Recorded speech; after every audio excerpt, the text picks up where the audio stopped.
I can hear you. Thank you, Alela, for having me, for looping me in. I'm glad to see that this conversation is actually being elevated, which is what is needed. Alela, I want to say that there are a few things that can be done outside of the bill. Yeah. And I had a meeting with the representative of the intersex community in Kenya. I'm happy to see that Kibagendi is in studio. Yeah. And one of the things that I told them is because we have a Mother Act, because we have an anchor under the Children's Act, I think that's 2022, that recognize the intersex as a gender. Then there are some of the things that we can do under regulations through the delegated legislation committee, both in the National Assembly and in the Senate. I mean, if we are already legally recognizing that we have a person who's intersex at the time of birth, then surely it is only fair that regulations are passed through registrations of persons to state that at the age of 18, then that individual can then choose to identify as a man or to identify as a woman, depending on what, how advanced whichever gender is at that point. And I think not only that, there's a lot of discrimination, Alela. I'm sorry I haven't been watching the whole show, but there's a lot of discrimination, and I'm sure Kibagendi and his team will tell you about the discrimination that we have under Athletics Kenya, under the different, even just medical insurance.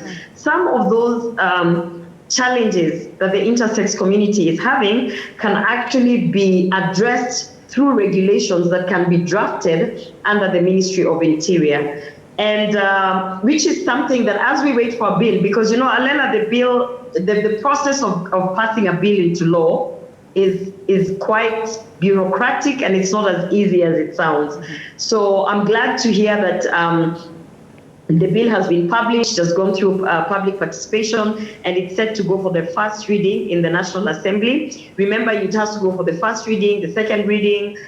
People have to vote for it. It has to pass the threshold of the votes, and after that, it then has to pass a second voting, and then hopefully all goes well, and it is passed to law, and then after that it is effected. It sounds very simple, but it's actually a very lengthy process.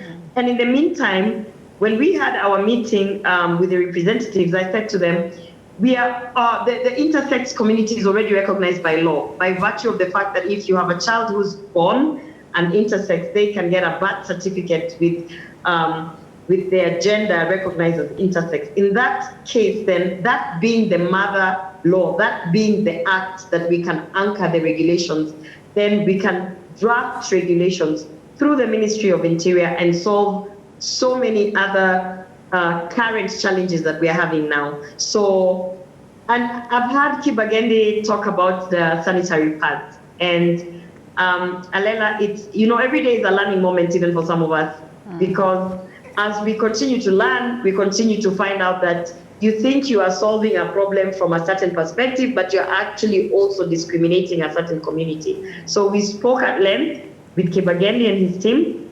And you know, Alela, I'm in the process of getting a local manufacturing plant in Kenya, specifically for affordable and accessible sanitary towels. And I'm excited to even speak and say that as we talk now, we are in the conversation with the manufacturers to produce sanitary towels specifically for the intersex community. Well, I'm curious. Okay, well, that's interesting. I'd be curious to know how different they would look and all that. Mheshimiwa Gloria, I know we would have loved to extend it even further.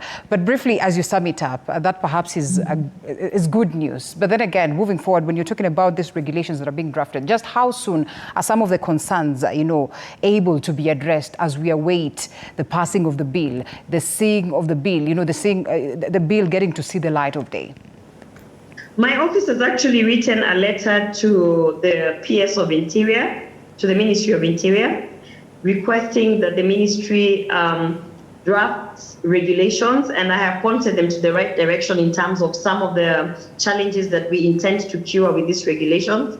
I had a lengthy conversation with the Director of Registrations of Persons, and he's very open. He's very open to working with the legal team. So, in fact, this is something that we are doing during recess, and I'm hoping that by the time we are back in session, then the Committee of Delegated Legislation can sit and be able to go through the regulations that I hope would be submitted by the time we get into the next session, so that we can go through them and be able to analyze if indeed these regulations are within the Constitution, if they are addressing the challenges that the intersex community is facing. So I would say by the time the session ends, inshallah, if all goes well, and if both, because you see the regulations are drafted from the ministry, but the ministry has to collaborate with the end user, and that's the intersex community. Right. So it is not something that the ministry can do in isolation. They have to work hand in hand with that community. They have to work hand in hand with the representation of that community, and also with the stakeholders that are involved, and that includes the different the handlers, for instance, the issue of the IDs. So I would say, optimistically, by the end of the next session of Parliament, we should be able to have those regulations in place. Senator Gloria Orwoba, thank you so much for speaking to us, and of course we'll be following up to see just how far this goes. Do you suppose